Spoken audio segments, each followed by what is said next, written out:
নমস্কার আপনাদের সবাইকে, আশা করি আপনারা সবাই ভালো আছেন ও সুস্থ আছেন। আমি সুবর্ণা রান্নাঘরে আপনাদের সবাইকে স্বাগত জানাই। তো দেখুন, আমার হাতে আছে এটা ডিম।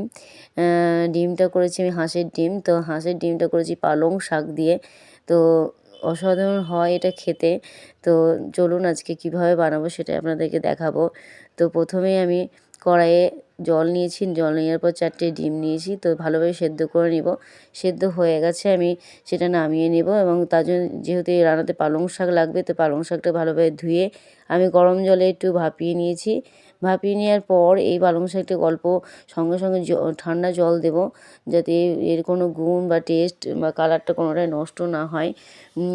তো সেটা ঠান্ডা হোক, তারপর আমি পেস্ট করব। তো সেই কড়াইয়ে আমি একটু নিয়ে নিয়েছি তেল নিয়ে আমি এই মশলাটা যেহেতু রান্নাতে লাগবে, তো তার জন্য আমি এই মশলাটা ভেজে নিচ্ছি অল্প।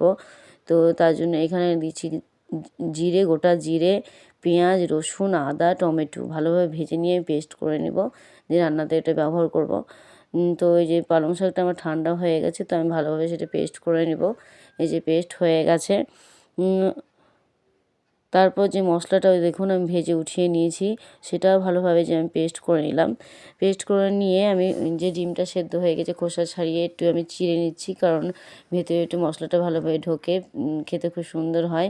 তাই জন্য আমি চিড়ে নিয়েছি। তারপর সেই কড়াইয়ে আমি নিয়ে নিয়েছি অল্প তেল। তেলের মধ্যে দিয়েছি হলুদ ও লবণ। ভালোভাবে ডিমগুলো ভেজে নিব। ভেজে আমি উঠিয়ে নিব ডিমগুলো।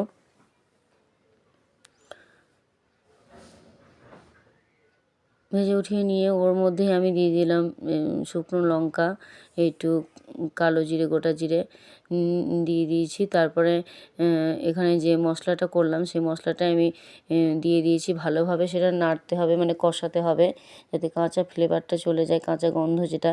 তো তারপরে আমি যে পালং শাকটাও দিয়ে দিলাম, কারণ পালং শাকটাকেও ভালোভাবে কষাতে হবে, নইলে একটা গন্ধ থেকে যায়। তো ভালোভাবে কষিয়ে আমি একটু লবণ দিয়ে দিলাম। তো এটা দেখুন তেল ভালোভাবে যখন শুকিয়ে যাবে, ভালোভাবে একটু অল্প অল্প জল দিয়ে কষিয়ে নিতে হবে। তারপর আমি ডিমগুলোও দিয়ে দিয়েছি, যাতে ফ্লেভারটা মানে মশলাগুলো ভালোভাবে ডিমের মধ্যে ঢোকে। তো অল্প অল্প করে জল দিয়ে এটা ভালোভাবে কষিয়ে নিতে হবে। যত কষাবেন ততই এটার টেস্টটা ভালো হবে, তো কাঁচা কাঁচা গন্ধটা থাকে না। তো তারপর আমি অল্প একটু গোলমরিচ দিয়ে দিয়েছি, একটু চিনিও দিয়ে দিয়েছি। এখানে কাসুরি মেথিটা আমি ভাজছি, এটাতে অ্যাড করব। কাসুরি মেথির গন্ধটা খুব সুন্দর লাগে। তো এখানে দিলাম গরম মশলা আর এখানে বাটার দিলাম। দেখুন আমার কত সুন্দর হয়ে গেছে রান্নাটা, তেল ছেড়ে ছেড়ে গেছে। তো অল্প অল্প জল দিয়ে আমি নেড়েছি এবং এভাবে কষিয়ে কষিয়ে গামাখাই হবে, এটা কোনো ঝোল হবে না। তো তারপর আমি যে কাসুরি মেথিটা সেটা দিয়ে দিলাম। তারপর দেখুন আমি এটা সাজিয়ে নিয়েছি, কত সুন্দর লাগছে দেখতে। তো আপনারা অবশ্যই ট্রাই করবেন এবং আশা করি ভালো লাগবে।